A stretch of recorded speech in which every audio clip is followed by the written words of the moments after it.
आगे आम उपस्थित अच्छ केन्द्रापड़ा जिलार पट्टामुंडई ब्लॉकर सुजनपुर ग्राम ये सुजनपुर ग्राम बड़ दुखद घटना घटी जाइए गत 30 तारीख दिन सुदर्शन मल्लिक और सुमंत मल्लिक बोली तांकर घरटी संपूर्ण पोड़ी पाउंस हो क्षेत्र में दीर्घ 4-5 दिन हम रोषई नाई पाल तले बड़ दुखरे अच्छा यही क्षेत्र में आमर साइन फाउंडेशन कर्मकर्ता मैंने सहयोग हाथ बढ़ाई आसतु ये विषय में पचारि बुझा आज्ञा नमस्कार। नमस्कार आज्ञा टे परिचय दे। मो ना हूँ निहार रंजन विश्वाल ओडिशार अग्रणी स्वेच्छासेवी अनुष्ठान ओडिशा साइन फाउंडेशन ट्रस्ट सदस्य। आज जो आमर सुदर्शन मल्लिक और सुमंत मल्लिक घर संपूर्ण पूरी पाउंस ये क्षेत्र में आप सहयोग हाथ बढ़ाई कौन आउ सहयोग सब जोगे सरकार कौन सरकार साहाय्य पाई ये विषय पट्टामुंडई ब्लॉक दिहुलपुर ग्राम पंचायतर सुजनपुर गाँव में गत 30 तारीख दिन 10टा बेले अचानक भाव में इलेक्ट्रिक सर्ट सर्किट जो दुई जन अत्यंत अभावी श्रेणी जे कि सुदर्शन मल्लिक एवं सुमंत मल्लिक ये दुई जनकर 4 बखरा घर संपूर्ण भस्मीभूत हो जाइए आ बर्तमान बेसहारा होकर दुई अग्निविपन्न परिवार बर्तमान पर घरे टी मुंड गुंजुंट एवं ये खबर पाइबा परे आम ओएसएफ ट्रस्ट तरफ तुरंत साहाय्य हाथ बढ़ाइचु से परिवार को अग्निविपन्न परिवार को पाल कपड़ा तांकर राशन सामग्री एवं बासनकुसन इत्यादि आम जोगी। साइन फाउंडेशन कौन आगामी लक्ष्य अच्छी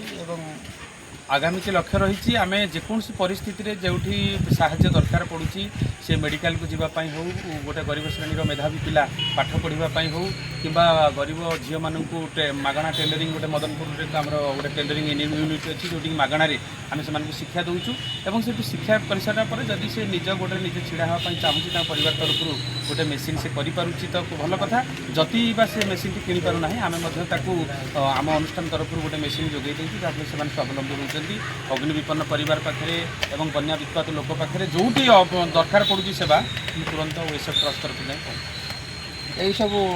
गरीब गुरुबा लोक मैंने जो असुविधार पड़ती सहयोग हाथ बढ़ाती जितेबाला से असुविधार पड़ती से पाखे केवल गोटे अनुष्ठान तुरंत जाए जब पहुँचु थाए से हूँ अग्रणी स्वेच्छासेवी अनुष्ठान ओडिशा साइन फाउंडेशन ट्रस्ट।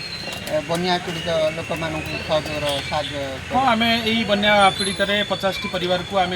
सुखिला खाद्य एवं तांकर मेडिसिन हालोजिन इत्यादि बहुत जिनस डिंगी माध्यम नहीं जोटा कि चतिबांक बलभद्रपुर बंधपड़ा सन्थपड़ा नगड़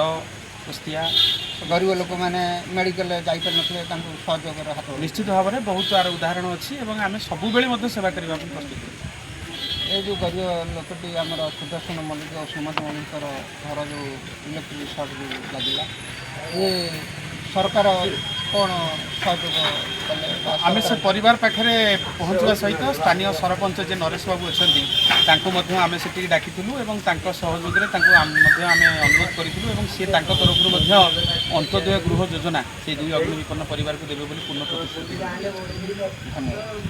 नमस्कार जय Jagannath. Tapan Kumar Mahanty Odisha sign foundation trust member. Sudarshan Mallik और सुमंत मल्लिक जो घर संपूर्ण पूरी पाउंस हो आज जो सहयोग हाथ बढ़ाई ये विषय टी सामयिक सूचना आमर ओडिशा साइन फाउंडेशन आम जानला घर पोड़ी जाइए जो जानिला आम तुरंत जाकि गोटे दिन पर पहुँचलु सुखिला खाद्य राशन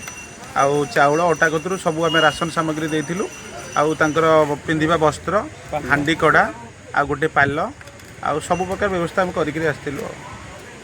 ये साइन फाउंडेशन आगामी के लक्ष्य कौन अच्छे आमर ओडिशा साइन फाउंडेशन आगामी लक्ष्य आमर तो सेवा कार्य चली किए कोटी एजुकेशन पाठ पढ़ी पारे ना किए मेडिकल फैसिलिटी ब्लड दरकार आउ कार आर्थिक परिस्थिति खराब अच्छी पाखे जा पहुँचवा ये आमर आगो टेलर आमर टेलरिंग चली भी आमर 2 वर्ष है प्राय 200 पिला शिखी सारे से free of cost Odisha sign foundation trust तरफ tailor free of cost tailor Madanpur शिखा जाऊँ जो मैंने शिखा आग्रह शिखिपारे आमर आग को प्लानिंग अच्छी गोटे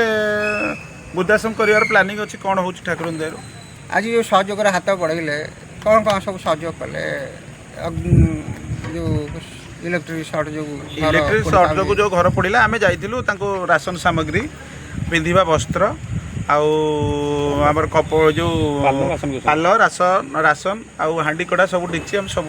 सहयोग हाथ बढ़ी आस। ଘୋଟି ଆସିଲାଣି ଅନ୍ଧାର ପାଇଲେ କ'ଣ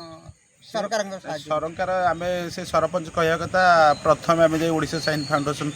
ଟ୍ରଷ୍ଟ ତରଫରୁ ଆମେ ପହଞ୍ଚିଲୁ ଆଉ ଆମକୁ ବି ବହୁତ ସେ ସରପଞ୍ଚ ବହୁତ ଆମକୁ ଧନ୍ୟବାଦ ଦେଲେ ଯେ ପ୍ରଥମ ତ ଆପଣ ପ୍ରଶାସନ ପହଞ୍ଚିଲେ ଓଡ଼ିଶା ସାଇନ୍ ଫାଉଣ୍ଡେସନ୍ ଟ୍ରଷ୍ଟ ଆସି ଆମର ପହଞ୍ଚିଛି ଆମ ଜିଲ୍ଲାରେ ଭଲ କାମ କରୁଛି ସେ କହିବା କଥା ଆମେ ତ ଆମ କର୍ତ୍ତବ୍ୟ ଅନୁସାରେ ସେବା କାର୍ଯ୍ୟ ଜାରି ରଖିଛୁ। ଧନ୍ୟବାଦ। ଦେଖନ୍ତୁ ଆମର ସାଇନ୍ ଫାଉଣ୍ଡେସନ୍ର କର୍ମକର୍ତ୍ତା ଜଣେ କହିଲେ ଯେ ଆମର ସୁଦର୍ଶନ ମଲ୍ଲିକ ଏବଂ ସୁମନ୍ତ ମଳିକଙ୍କର ଘର ଯେଉଁ ସମ୍ପୂର୍ଣ୍ଣ ପୋଡ଼ି ପାଉଁଶ ହୋଇଛି ଏ କ୍ଷେତ୍ରରେ ସେମାନେ ସହଯୋଗର ହାତ ବଢ଼ାଇ ତାଙ୍କୁ ରାସନ ଏବଂ ତାଙ୍କର ଯାହା ଆବଶ୍ୟକତା ଜିନିଷପତ୍ର ଯୋଗାଇ ଦେଇଛନ୍ତି। ମୁଁ ଅଶୋକ କୁମାର ସାହୁ, ଜିଲ୍ଲା ପ୍ରତିନିଧି, ଆୱାଜ ଓଡ଼ିଶା।